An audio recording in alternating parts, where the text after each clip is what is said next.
Halo teman-teman semuanya, menurut kalian apakah anak berkebutuhan khusus memiliki hak untuk menempuh pendidikan di sekolah reguler?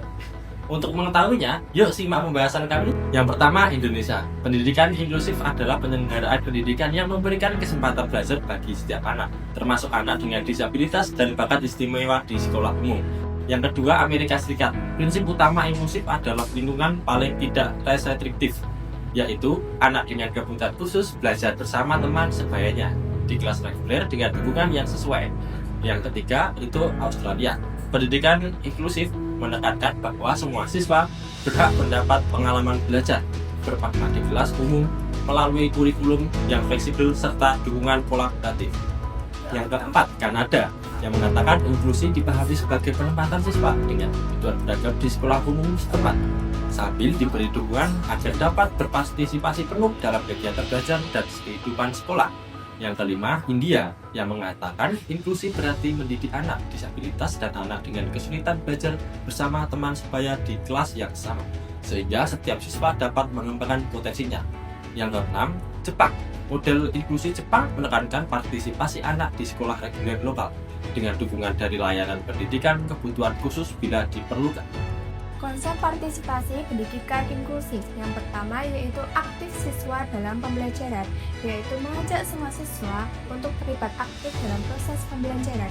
Yang kedua yaitu penghargaan dan rasa tanggung jawab, membuat siswa merasa dihargai sebagai bagian dari komunitas belajar serta menumbuhkan rasa tanggung jawab. Yang ketiga, kerjasama antara pihak terkait, yaitu meningkatkan dukungan dan komunikasi antara guru, orang tua, dan tenaga profesional. Berikut ini terdapat 5 prinsip pendidikan inklusif. Yang pertama, prinsip pemerataan dan peningkatan mutu, memberikan kesempatan yang setara kepada semua peserta didik untuk mendapatkan pendidikan yang berkualitas. Yang kedua, prinsip kebutuhan individual, mengakui bahwa setiap anak memiliki kemampuan dan kebutuhan yang unik. Yang ketiga, prinsip kebermaknaan, menciptakan lingkungan kelas yang inklusif, ramah dan menerima keberagaman. Yang keempat, prinsip keberlanjutan. Pendidikan inklusif harus diterapkan secara terus-menerus di semua jenjang pendidikan. Yang kelima, prinsip keterlibatan, melibatkan seluruh komponen pendidikan, mulai dari guru, staf sekolah, orang tua, hingga masyarakat secara aktif. Konsep interaksi pendidikan inklusif yang pertama yaitu suasana kelas yang positif, menciptakan lingkungan yang mendukung hubungan sosial yang baik antara siswa. Semua siswa saling menghargai perbedaan yang ada. Yang kedua, pendekatan humanis, yaitu mengutamakan sikap saling menghormati dan empati dalam berinteraksi. Yang ketiga, pendekatan sosial pluralis, yaitu menghargai keberagaman sosial dan budaya di dalam kelas. Yang keempat, yaitu pendekatan demokratis, memberikan kesempatan kepada semua siswa untuk berpendapat dan berpartisipasi secara adil. Dari prinsip-prinsip tersebut, muncul kebutuhan untuk mengimplementasikan konsep partisipasi dan interaksi secara nyata dalam proses pendidikan. Penerapan partisipasi dan interaksi dalam pendidikan inklusif adalah wujud konkret dari prinsip-prinsip inklusif yang bertujuan menciptakan suasana belajar yang inklusif, efektif, dan bermakna bagi semua peserta didik. Pada awal, gerakan inklusi dimulai pada tahun 1948, Deklarasi HAM. Pendidikan HAM, seorang deklarasi universal hak asasi manusia, menegaskan bahwa setiap orang berhak mendapatkan pendidikan tanpa kondisi fisik ataupun sosial. Ini jadi dasar lahirnya kesadaran bahwa pendidikan harus terbuka untuk semua. Oke, yang selanjutnya tahun 1970-an, mainstreaming. Anak berkebutuhan khusus masuk kelas reguler parsial. Pada tahun 1970-an, muncul konsep mainstreaming, yaitu anak berkebutuhan khusus mulai dimasukkan ke kelas reguler, tetapi hanya pada mata pelajaran atau kegiatan tertentu, yang artinya mereka belum sepenuhnya belajar bersama, masih ada batas pemisahnya. Selanjutnya, tahun terakhir, 1989, Konvensi Hak Anak. Hak pendidikan tanpa diskriminasi. Konvensi ini menegaskan bahwa setiap anak berhak atas pendidikan tanpa diskriminasi apapun, jenis kelamin, kondisi fisik maupun sosial. Oke, saat ini perkembangan pendidikan inklusi didukung oleh UNICEF dan SDGs. Lembaga internasional mendukung penuh pendidikan inklusi. SDGs terutama tujuan menekankan pendidikan berkualitas, setara, dan inklusif untuk semua anak-anak. Banyak negara termasuk Indonesia menerapkan pendidikan inklusi. Pendidikan inklusi kini menjadi kebijakan global. Di Indonesia, sudah ada regulasi dan praktik di berbagai sekolah yang membuka akses bagi anak berkebutuhan khusus untuk belajar bersama teman sebayanya.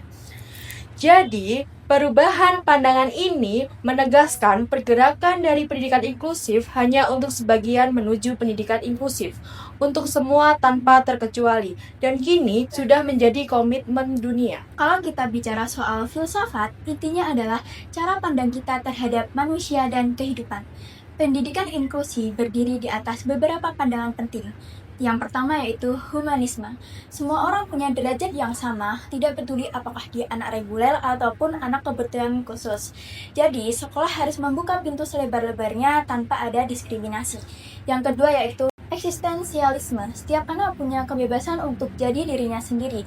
Anak diberi ruang untuk berkembang sesuai potensi uniknya dan sekolah wajib mendukungnya.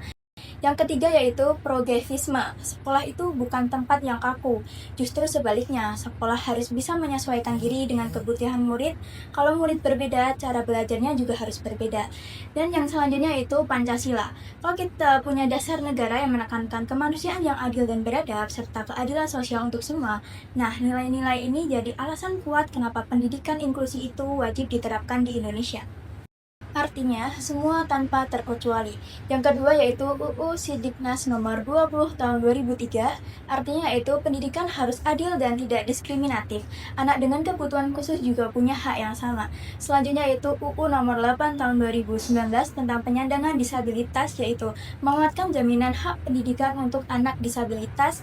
Sekolah tidak boleh menolak hanya karena alasan kondisi fisik ataupun mental.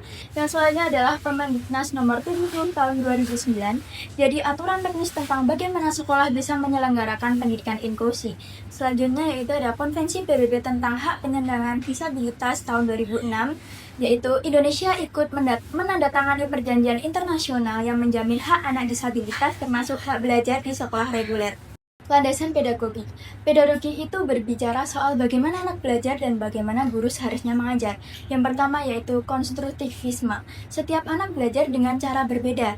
Ada yang cepat tangkap lewat visual, ada yang harus praktek, ada juga yang lebih suka mendengar.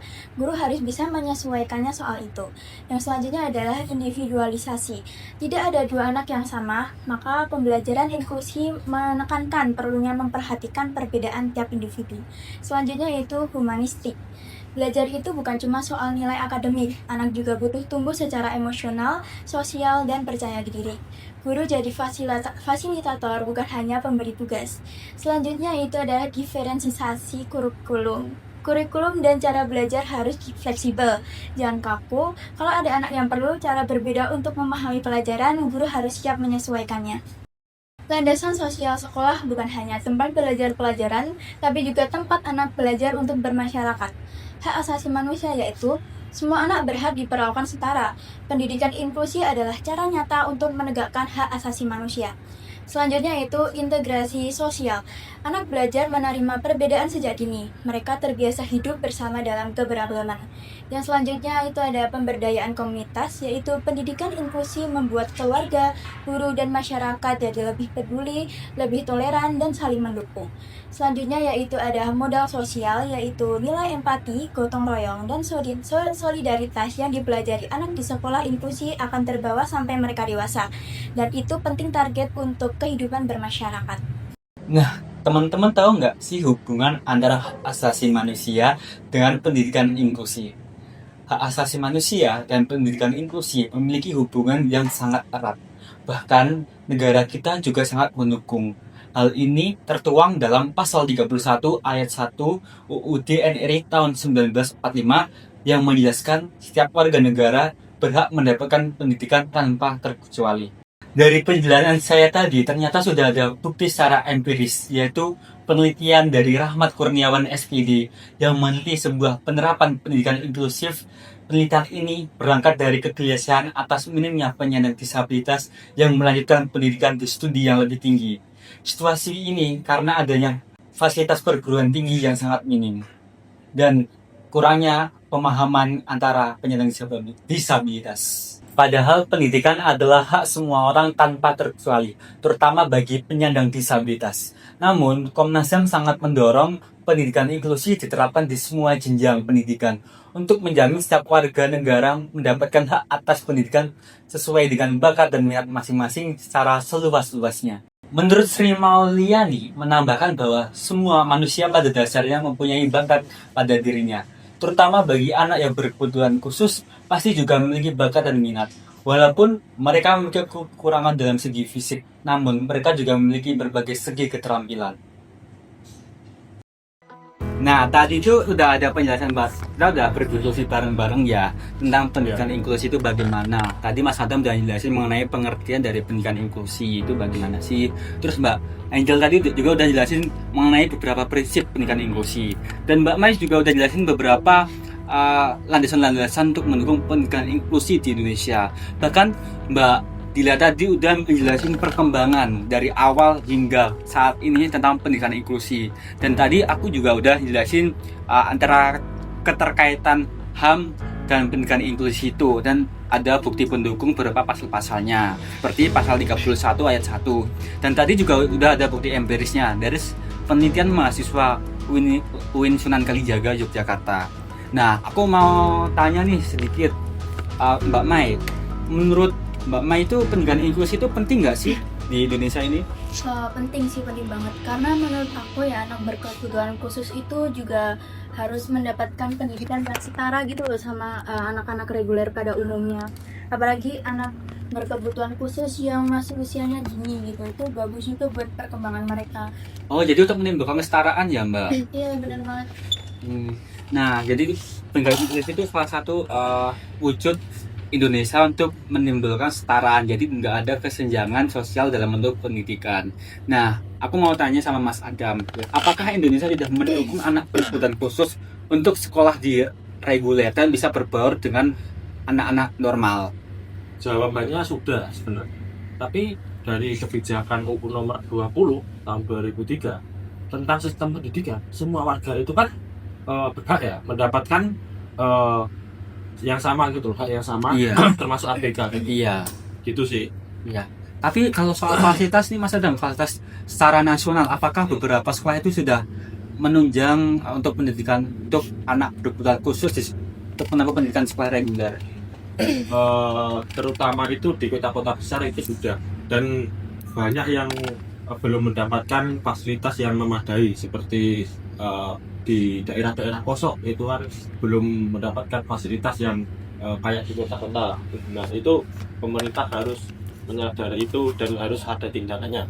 Berarti pemerintah harus menitik fokuskan pada pembangunan infrastruktur di sistem pendidikan ya Mas? Harus difokuskan seperti itu. Nah, menurut Mbak Angel nih, bagaimana kesediaan fasilitas di sekolah reguler di daerah Mbak Angel? Apakah sudah mendukung untuk anak berkebutuhan khusus dalam bentuk pendidikan? Untuk di daerah saya, untuk fasilitas ABK itu masih kurang ya, mengenai akses untuk toilet yang difabel itu masih kurang, terus ruang konseling, terus alat-alat yang bisa diakses itu juga kurang. Peran pemerintah itu sangat penting untuk menunjang fasilitas tersebut. Maka dari itu pihak sekolah perlu berkontribusi dengan pemerintah agar pendidikan di Indonesia itu semakin maju, terutama untuk ABK, supaya mereka bisa menaiki cita-cita dan bisa bersaing dengan anak yang lain.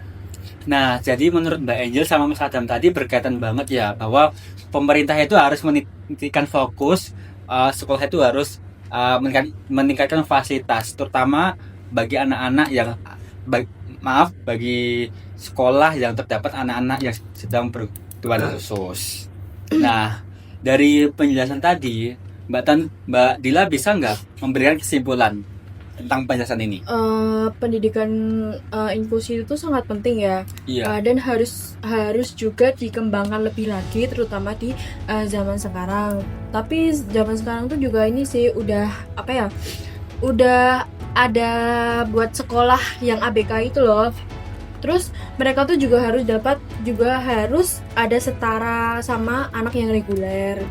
Terus juga kan ada pasal-pasalnya juga kan tentang pendidikan inklusi, yang ditegaskan bahwa setiap warga negara itu wajib berpendidikan. Gitu sih. Iya, pertama dalam pasal 31 ayat 1 bahwa setiap warga itu berhak menempuh pendidikan tanpa ada pengecualian. Nah, tadi dari penjelasan ini bisa diberi kesimpulan bahwa Indonesia itu perlu menitik beratkan ke fasilitas untuk menunjang anak berkebutuhan khusus agar bisa berbaur di sekolah reguler. Jadi agar tidak ada ketimpangan sosial. Nah, itu teman-teman. Jadi pendidikan inklusi itu penting. Pertama, pemerintah harus meningkatkan fasilitasnya. Betul. Oke. Semoga bisa dapatkan ilmu dari penjelasan kami. Terima kasih. Terima kasih semuanya. Dadah.